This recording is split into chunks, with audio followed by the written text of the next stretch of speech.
È finito il tempo di stare a guardare, adesso bisogna essere artefici del futuro di Agrigento.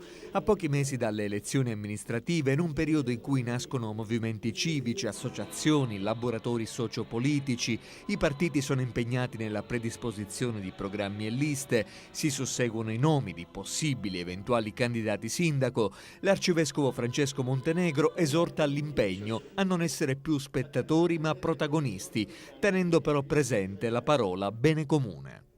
La vivacità mi fa piacere perché restare passivi di fronte a determinate scelte poi diventa anche responsabilità e si diventa colpevoli.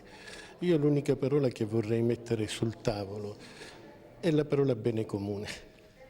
Chi deve amministrare, chi fa politica, chi si trova nei diversi palazzi delle amministrazioni, anche io come vescovo e con la Chiesa dobbiamo insieme cercare il bene comune, perché quando il bene comune diventa la somma di tanti piccoli beni e interessi personali salta.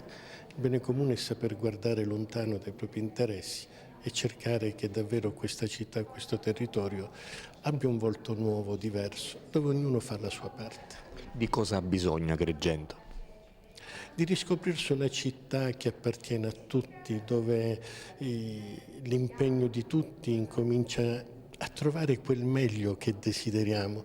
È una città dove noi siamo più spettatori che protagonisti. Credo che se Agrigento ci ritroverà tutti protagonisti, sarà quella città bella che è stata e che può ancora essere. Dall'arcivescovo Montenegro l'invito a mettere da parte diatribe e invidie ed anche vittimismo e rassegnazione che provocano solo immobilismo, un richiamo a risvegliare il desiderio di operosità per far crescere e migliorare Agrigento. Il prelato insiste sul tema del recupero, sicurezza e rivitalizzazione del centro storico, ma accanto a questo anche sull'attenzione ai quartieri e alle frazioni che hanno il diritto di sentirsi parte integrante della città e non isolati.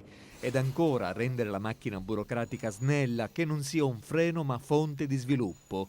L'arcivescovo Montenegro si rivolge agli agrigentini affinché valutino bene le persone alle quali affidare le chiavi dell'amministrazione. Di saper vivere la loro libertà, di non sentirsi condizionati da imposizioni nel caso ce ne fossero, da provocazioni da altro. Ognuno sappia guardare la città e sappia guardare quella scheda e sappia segnare quel nome che ritiene giusto perché questa città sia servita nella maniera migliore.